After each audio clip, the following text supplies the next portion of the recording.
Hello, welcome into today's video. I'm so excited to hang out with you guys today. I'm so excited to have time to film and post videos. I've been working a ton lately, and so I'm so excited to be making content for you guys. Okay, the first order of business on this wonderful sunny July day that I have off to hang out with you guys is a July book haul. So in July, I have bought 1, 2, 3, 4, 5, 6, 7. I have bought 11 books and then technically 12. We'll get to that. Okay. It is another month of me epically failing on dwindling down my physical TBR that you see behind me. Okay, so we're not gonna talk about that. Don't judge me. So we're just gonna go through them. I'm not gonna go through these in the order that I bought them or anything because I don't even remember at this point. July has lasted like 50 million years, and I don't remember. I don't remember. So we're just gonna go through them in no particular order. I bought Cujo. I love these like covers that look like they're old, but they're not old. I freaking love them. I don't know why. They like redid Stephen King like a bunch of his books and made them look this way, and I freaking love these covers. But about Cujo, I recently, within the last year, decided to like get more into Stephen King and like some horror and things like that because I do like all of his movies, like the movies that are based on his books. I do like them all that I've watched. So I'm like, I would like the books. So I read a few last year and liked them, and so with the spooky fall season coming up, I decided I've got like one or two on my TBR, so I decided to add this one to my fall plans. Cujo used to be a big friendly dog, lovable and loyal to his trinity, the man, the woman, and the boy, and everyone around him, and always did his best to not be a bad dog. But that all ends on the day his nearly 200-pound St. Bernard makes the mistake of chasing a rabbit into a hidden underground cave, setting off a tragic chain of events. Now Cujo is no longer himself, as he is slowly overcome by a growing sickness, one that consumes his mind even as his affable thoughts turn uncontrollably and inexorably to hatred and murder. Cujo is about to become the center of a horrifying vortex that will inescapably draw in everyone around him, a relentless reign of terror, fury, and madness from which no one in Castle Rock will truly be safe. This sounds really good, so I'm excited to read this one. On that same little bookstore trip, I bought Father Material by Alexis Hall. This is the third book in a series. There's Boyfriend Material, Husband Material, and now Father Material. I read Boyfriend Material in 2021. I remember being sick in bed with COVID. I'm one of those lame people who got it a whole year later after the fact. I got COVID and I was sick in bed and had to quarantine and all that. So I was like, what am I going to do? So I read. And I remember Boyfriend Material being like this cozy, like, I just really loved the main characters. And like the author is British. So it's like this dry British humor that kind of takes you a minute to get into. But like, I freaking loved it. And I just remember like having this warm, like cozy reading experience. And it may be the fact that I was high on Sudafed and sick in bed. I don't know. That probably just added to it. But I remember just having this really cozy reading experience. And so I reached out to the author on Instagram and was like, oh my God, I loved your book. And like, I just have this warm space in my heart for it. And they were like, so sweet and kind. And so just, I love the book. I love the author. So then I read Husband Material. Like 2 years after that, I did a reread of Boyfriend Material. And then I read Husband Material on our vacation when we went to Nashville and then the Gulf Shores. And again, I read it during like a time I'll always remember. It was a wonderful vacation. And I just remember it being super cozy. And again, I love the freaking characters. So I saw that this came out. This came out a while ago, I think. And I just saw it at the bookstore and was like, you know what? I'm going to get it because I have really warm, fuzzy feelings for the series. So it's thicker than the other two. So Boyfriend Material was obviously about Luke and Oliver, and like they met and they were doing like a whole like they like weren't in a real relationship, but they were like it's kind of like a contractual thing, like I'll go with you to your parents' event if you do XYZ for me. Like I don't even really remember all the details. It's been years, but they end up falling in love, obviously, spoiler alert. And then Husband Material was about them like getting engaged and things like that. And so this one says Luke and Oliver have been through it all, fake dating to save Luke's career. Oh, yes. Now I remember. I guess this is actually for real dating when that blew up spectacularly. Breaking up over irreconcilable differences, getting back together over perfectly reconcilable everything else, almost getting married, finally moving in together, and ultimately celebrating years of domestic bliss. But as their very grown-up now friends begin reaching new life milestones, Luke and Oliver decide it's time to open their hearts and lives to something new. A tiny, squirming, adorable bundle of joy named Spud. And maybe now that hearts and lives are already open, there's room for something else, something more, something that may require them to find in themselves a little father material. I'm so freaking excited. Like I said, I love these freaking characters, and I just can't wait to hang out with them again. Spud is a dog on the cover, by the way. And then I bought Heartstopper Volume 6. This just came out this month, and no one spoil anything for me. Listen, I was so freaking obsessed with Heartstopper, the TV show. I binged the first season as soon as it came out and rewatched it so many times that it just basically, I had everything memorized, had all the songs memorized by heart. Like if I heard a song, I would be able to picture in my head the scene that was happening. Like it was a sickness, okay? It was a sickness. I was obsessed. So I bought all the Heartstopper volumes, read them all, loved them all. I've reread them multiple times. I watched season 2, loved it. Season 3 came out, and listen, life has just been a whirlwind, okay? We're doing IVF. I'm working 2 jobs. I'm starting BookTube. I have not been watching TV, okay? And so Heartstopper season 3 came out. I have not watched it yet. I need to watch it. So I think I'm going to plan a reading video, and I'm not going to tell you the details, but I think I'm going to like include this and that and like do a little watch of like season 3 in the movie. I don't know. We'll see. We'll see.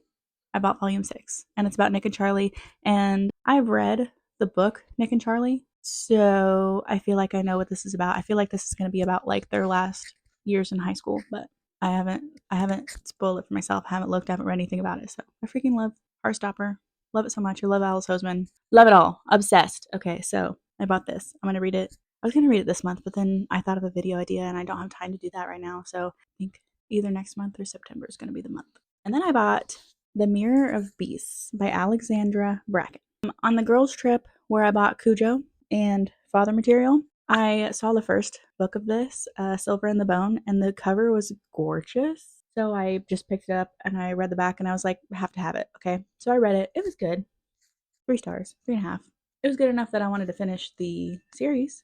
And then a week later, I went back to Barnes and Noble. They didn't have the second book. The Barnes and Noble near me, like they only have like the first of a series or this, like they don't have the whole series ever of anything. And half their books are like not in great condition, anyways. They're either like sun damaged or the covers are bent or whatever. Anywho, listen, we don't have local bookstores here. There's one Barnes and Noble an hour away from me, okay? Other than that, it's just library. I'm sorry, I'm going off on tangents. But I ordered this online. This cover's not as pretty. Like, it doesn't have the, like, raised, sparkly writing like the first one did. But I actually enjoyed the second book more. I gave this a 4 stars.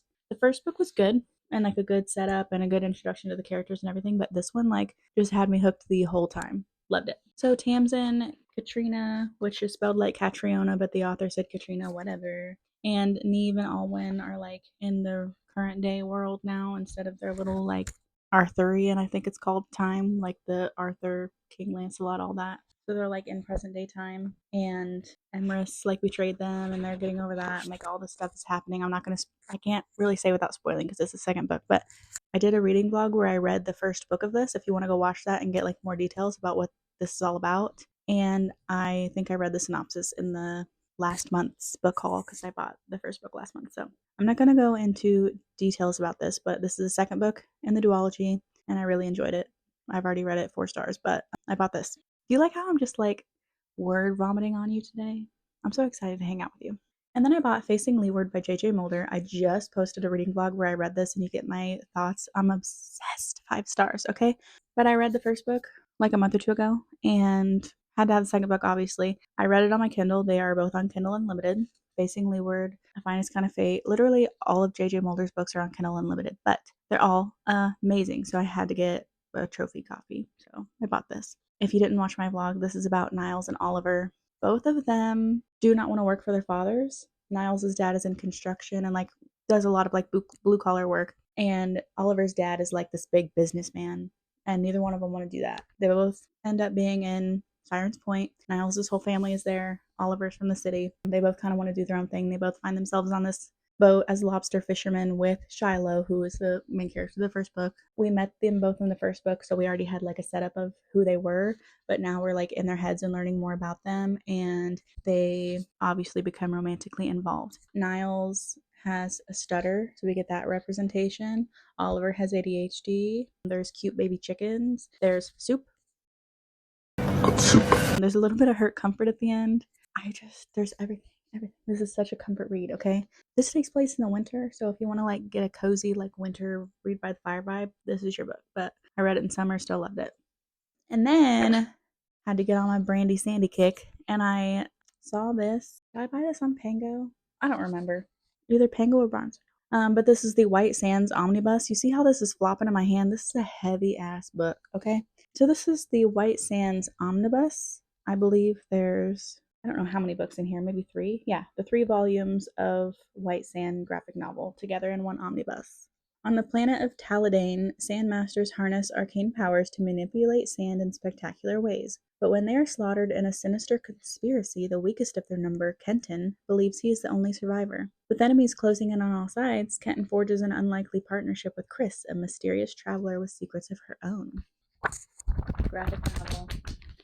If you read Arcanum Unbounded by Brandon Sanderson, there's like a couple chapters of one of these characters in that, so that's why I wanted to buy it.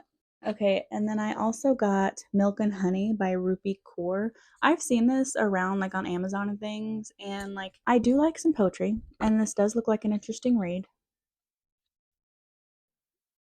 So I've always like kind of had my eye on it, but I was like, when I see it at like Target or wherever, it's like always like kind of pricey for what it is. I was buying some books on Pango, very cheap books, to donate to the hospital near me and the nursing home near me. And this was on there for like 50 cents or something. So I snatched it up and I was like, I can read it. And then if I want to get rid of it, I can still donate it. So technically, I'm adding this to my TBR. I did buy it, but I will probably read it and then donate it as originally intended. And then last but not least, I bought Game of Thrones. You see this? You see this big stack? This is heavy. I'm gonna hold up the first one for aesthetics, but I'm not holding that whole pile this whole time. So I bought Game of Thrones. I've had my eye on these. I like, okay, so I'm like, which editions do I want? Because there's nice ones that are leather bound, and there are like the mass markets, and there's the ones with original covers, and then there's these beautiful covers that I really liked, these black ones that came out. But originally, I think when these came out, they were only in mass market, which I thought about, but I'm not a fan of. I like a big floppy book. I like a book where you can just I like a book you can just plop this on the couch and read without using your hands, or you can, like this is not going to hurt your wrist to read, okay? I like a big floppy book, so I got these.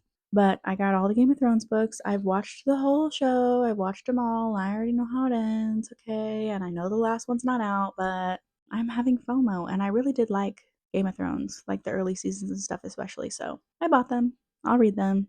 My husband likes them. He might read them. So those are all the books I bought in July and added to my physical TBR. So my physical TBR this month, probably not going to make a very big dent in. We'll see. But anywho, don't judge me.